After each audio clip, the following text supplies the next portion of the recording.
The Willys Jeep has got a lot to answer for in automotive terms. When that car was being shipped off by the American military all across the world, it inspired a new type of vehicle. And in the UK we got the Land Rover, and from that the Defender.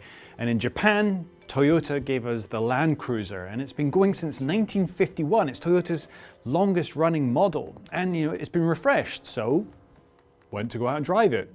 And where do you go and drive it? Somewhere challenging, somewhere exotic, somewhere that's going to push the car. Somewhere like Namibia.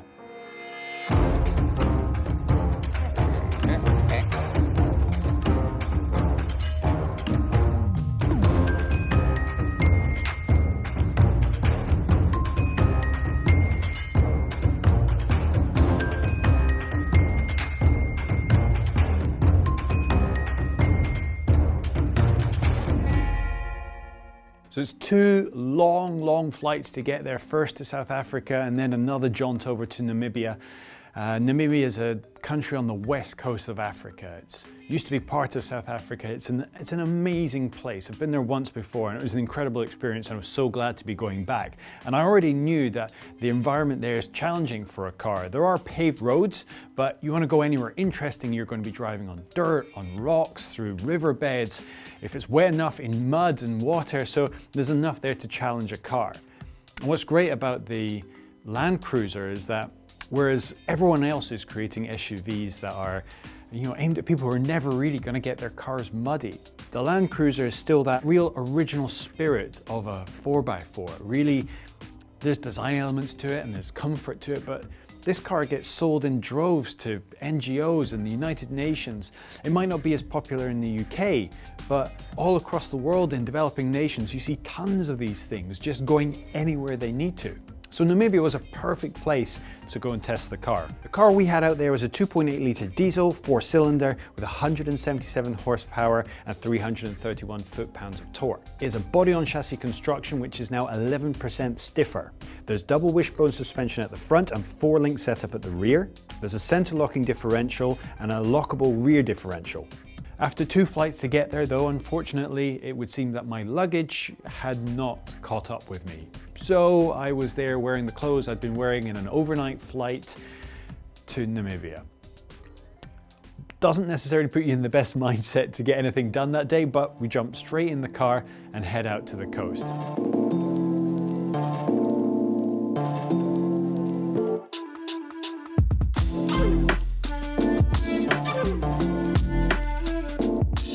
A sandy beach is a great first test of any off-road capable car.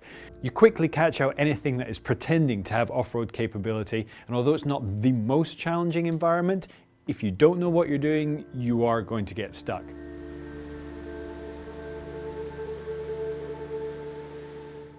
And the thing about the Namibian coast is you're in Africa and you think of it as especially southern Africa, as a warm, deserty place. And the desert does stretch out as far as the eye can see, but it is a stormy coast. We had grey, stormy skies and the wind racing in off the coast and choppy seas. And it felt such an invigorating place to drive a car. It was amazing fun, and we drove down what's called the Skeleton Coast to the shipwreck of a fishing trawler that had crashed up on the coast about 10 years ago. And it just felt like this perfect summing up of what the car can do. This place, Namibia, it can swallow ships whole and destroy these huge vessels, but the Land Cruiser can just plow through. Now, the rest of the day was just getting to our campsite where we got to enjoy sleeping on the coast, and it was cold. I was expecting Africa at the height of their summer to be a hot place, but it was pretty chilly. Poor me, I know. But after a nice night round the campfire, keeping warm, having a drink or two, we were set up for the next day. And the next day, after some very nice people went out and bought me some clean clothes and underwear and some toothpaste, we were set up for a proper day of off-roading. Our first trip took us to a seal colony. It's not necessarily the best test of the car, but it was interesting to know exactly the full breadth of locations that we could be taken to. And after a very noisy and smelly session, getting to know some very passive-aggressive seals, it was time to really hit the road, or rather, get off-road. Over time, the terrain got less and less like a road, and it became harder and harder to distinguish between what was road and what was simply the rest of the desert. And as all signs of civilization just faded out into nothing, we were presenting the car with more and more challenging environments. The terrain got more and more rocky and gravelly, and it descended into absolute mountain climbing with a car. There are a bunch of different off-road features that the car has enabled to make it easier for you to be able to drive off-road. And as much as I like taking something with no driver aids and challenging myself as a driver to really push a car, in a practical sense, if you are actually using this as a tool to get essential supplies to somewhere or really guarantee you can get to your destination, these systems can help you achieve things you might not be able to do on your own.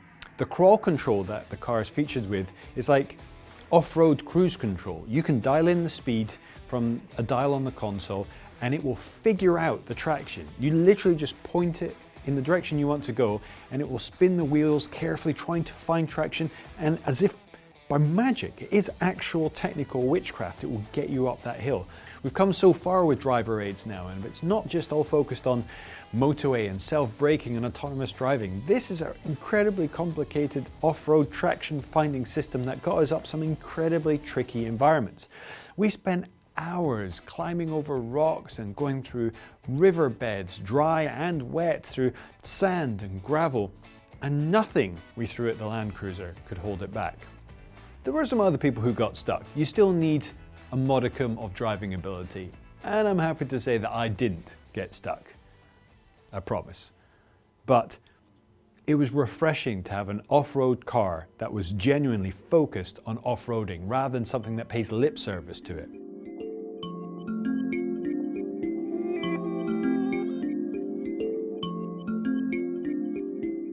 Namibia is a brilliant testing ground for an off-road car. There's every conceivable type of environment to push the car to its limits.